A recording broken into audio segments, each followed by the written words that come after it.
Hello again. Welcome back to my channel of Global Solutions. Yesterday, I presented to you the Army family. It's a modernization program of the entire United States Army. That's for the first time in the entire United States. And for those who have not seen it, this is the YouTube presentation. I will put it down and so you can click it and watch it if you wanted to. But today, yesterday was the Army, today is the United States Navy. And the reason is, I'll explain to you. U.S. Navy Modernization Program for Carlos del Toro, the United States Navy Secretary, and anyone who's interested in joining the Navy or part of the United States Navy. Secretary Del Toro at the NPC in Washington, D.C. Provided this information. This is on February 22, 2023. I believe he said China has bigger fleet and greater shipbuilding capacity. They now have 340 ships versus the United States is under 300. The Pentagon's goal is 350 by 2045, and this is my opinion. This is unrealistic for Pentagon to provide 350 ships by 2045, and I will show you later. Also, according to the Congressional Budget Office, the U.S. fleet is to shrink as older vessels are going to be retired. So we're going down further. Chinese Navy. China has 13 shipyards. One shipyard alone has more capacity than all U.S. shipyards combined. And according to Secretary Del Toro, this is a real threat. Workers, according to him, China has numerical advantage versus the United States. The United States is having a hard time finding skilled labor. Here's what I believe. The population of China is 1.4 billion. America has close to 335 million. In China, they have cheaper cost of labor. That's why a lot of American manufacturers prefer to manufacture products in China and then sell it around the world for a lower price. And other Western countries are doing exactly the same. So basically, we're supporting their economy instead of supporting our economy. That's why I created a program to reverse that cost of labor is cheaper in China. I would like American companies to be able to manufacture products here in the United States. And I provided this analysis and solutions for the National Association of Manufacturers. You can click it. I will put this below so you will see it.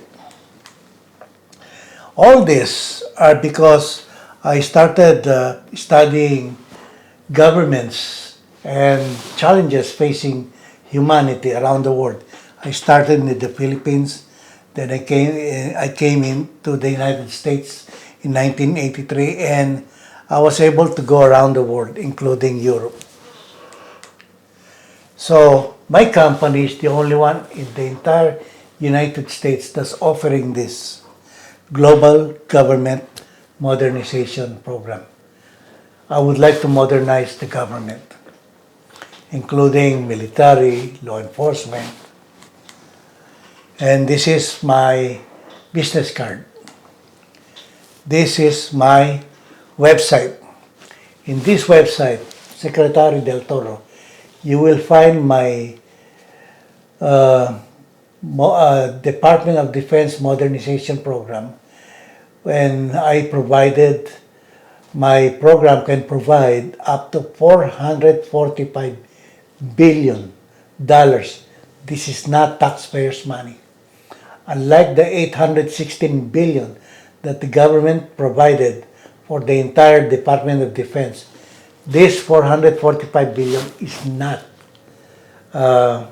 coming from the taxpayers. That's what it makes it a very unique position for me. And one of my solutions that I was able to design is to bring down this trillion debt, stop it from growing and reset it in a downward trend. Again, here it is again, without raising taxes. You can click it below. I will put it below so you can click it. Unlike President Biden, all he wanted is to raise taxes. He wanted to raise taxes again this year, this March. According to the Congressional Budget Office, the government from 2021, the next 30 years, will be adding $100 trillion debt. So that'll be 2051.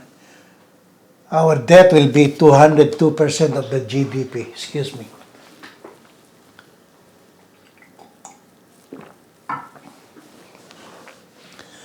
Now, Pentagon's goal is 350 ships by 2045. And the reason why I said it's unrealistic is this is the problem. It's only 6 years away from this. I don't think the United States of America can afford, especially the last few years, based on the last 3 years or 5 years, the United States government can only provide 3.5%, less than 5% annual increases for the Department of Defense. 5% less. So that's why I'm saying this is unrealistic.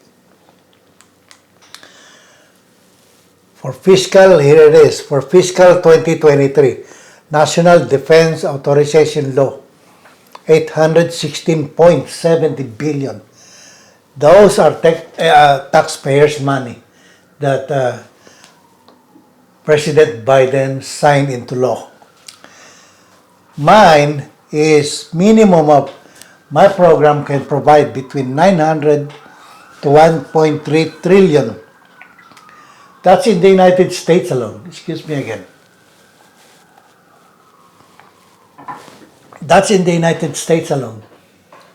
And other countries will have to pay for this government modernization program. And that's why I said these are non-taxpayers' money. Now, remember that this fully developed Department of Defense modernization program is a one-time chance only. My live in-person presentation would take between 2 to 4 days, depending on the number of attendees. Now, this in-person presentation is interactive, it's competitive, and the military will have to provide the best analysts that they have. And the basis of the competition is the REMO military strategies, which is in this book, The Battle of Mogadishu, and the September 11, 2000 terror in New York, which caused the Afghanistan war. All this will be presented by myself against the best analysts from the military or law enforcement, whatever you have. This book is the key to this government modernization program. It's applicable for the entire United States and friends of the United States like Canada, Australia, Philippines, European countries, you name it. And this is my guarantees. These are my guarantees. No one can defeat my or match my RIMO military strategies. This is the key. My solutions and prevention system cannot be developed by anyone else. No one else. And that's why this is very highly interactive presentation. Secretary Del Toro, this is a one-time chance, or anyone at the United States Navy, or anyone at the Department of Defense. This is a one-time chance only. If you fail to adopt this by 2051, there will be huge debt for America. DEBT, not DEATH, no. DEBT, 202 trillion, 202% of the GDP.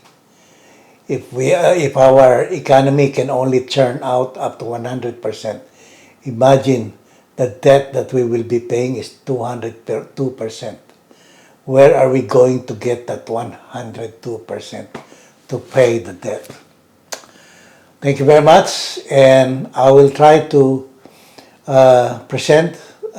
make a presentation regarding RIMO and the Afghanistan war, probably next week. Thank you very much, and I hope to see you again. Goodbye for now.